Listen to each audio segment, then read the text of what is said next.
團。Hello， 大家好，再一次歡迎大家收睇今集嘅刺猬美食團。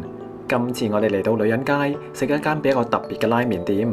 點解會特登揀呢度呢？因為先前喺 Facebook 見朋友仔食咗一個好特別嘅雪糕拉麵，所以就俾呢個題材吸引咗我哋嚟試下啦。呢間餐廳都唔難揾，上網查下地圖好快就揾到。嚟到嘅時候發覺門口原來都已經排咗隊，就算係閒日都有唔少人慕名而嚟試下。鋪頭嘅名叫做一生懸命 Isshokenmen， 個名係取材於日本成語一生懸命，即係話好努力咁解。即管就嚟睇下鋪頭點樣好努力咁樣整佢哋嘅麵。一路排住隊，一路睇佢哋嘅 menu。佢哋嘅食物種類都唔算好多，主要都係專注做煎麵同埋拉麵，價錢都算係合理嘅，唔會太過貴。而今次想食嗰個雪糕拉麵呢，就冇喺 menu 入邊 show 出嚟啦。不過就喺點菜單上面揾到，而且仲唔止一種添。原來除咗花生醬味雪糕拉麵之外，仲有柚子雪糕拉麵添。價錢就係98蚊一碗。我哋今次就2款都試晒佢。等咗大約10分鐘，就有位可以坐低啦。店鋪嘅空間唔算好大，不過坐低嘅時候又唔覺得太逼仄。店鋪入邊嘅裝修都係日式嘅風格，牆上面仲掛住咗呢一個期間限定嘅柚子雪糕拉麵 poster 添。好似都幾靚咁，唔知真身係點嘅呢？轉眼間2碗拉麵都送到嚟啦。我眼前嘅就係柚子雪糕拉麵，碗入邊除咗叉燒、溏心蛋同埋紫菜之外，就係嗰個鋪住咗柚子皮嘅雪糕筒，非常之搶眼。見到咁樣梗係相機先食，影翻2張靚相先。再轉個近鏡俾大家睇下，呢個雪糕係浸咗喺湯入邊嘅，不過睇落都幾硬淨，冇乜融化嘅跡象。再摸下隻碗，就會 feel 到佢係熱辣辣嘅。台上面有張卡，建議大家食呢個拉麵嘅方法。話首先可以試下啲湯，再食下個雪糕，之後再將個雪糕倒入啲湯入邊，混合咗佢嘅味道，最後再試下啲麵同埋其他配料。成件事都幾有儀式感。首先試下啲湯，觀感上唔算好結，我覺得湯底嘅味道都幾濃郁，豬骨同埋魚嘅香味都幾出。但係就唔係好食到柚子嘅味道啦。雪糕嘅質感都幾硬淨，用匙羹唔會篤一下就散開。我最後要用筷子暴力少少先至可以篤得開佢。雪糕都真係有冰感嘅，味道有清清淡淡嘅柚子味，仲有少少奶香添。本身作為甜品嘅話呢，都應該幾好味嘅。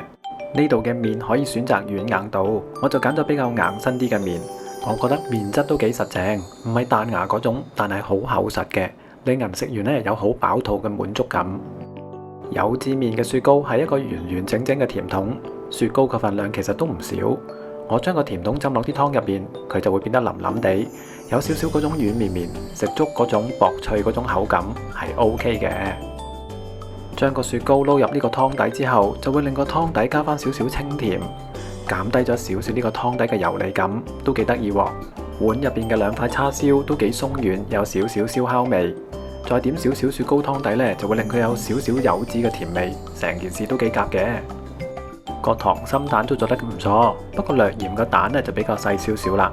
最後再擠少少檸檬汁，就會令呢個湯嘅味道再加多少少層次。我就會覺得呢個湯麵呢都幾好食嘅，而且再加咗柚子嘅味道都幾清新。個雪糕就冇想象中咁古靈精怪，喺呢個湯麵出現，其實都冇乜違和感。我哋再睇下另一位組員嗌嘅花生雪糕湯麵，驟眼睇落外形都幾吸引嘅，同想象中嘅好一致，而且花生湯底顏色再鮮豔啲，所以望落就再靚啲。你可以見到個雪糕一樣放咗喺碗麵嘅中間，拉麵上面除咗有芝麻之外，仲有好多花生碎添。呢碗麵嘅湯底都一樣好濃郁，係擔擔麵嗰種花生醬麻辣湯底。不過個麻辣呢，我就略嫌辣多咗少少，但又唔算好有層次。例如如果食過淡仔米線嗰啲麻辣呢，就會再過癮啲。而佢個優點就係放咗大量嘅花生碎呢，食落有一粒粒嘅口感都幾好。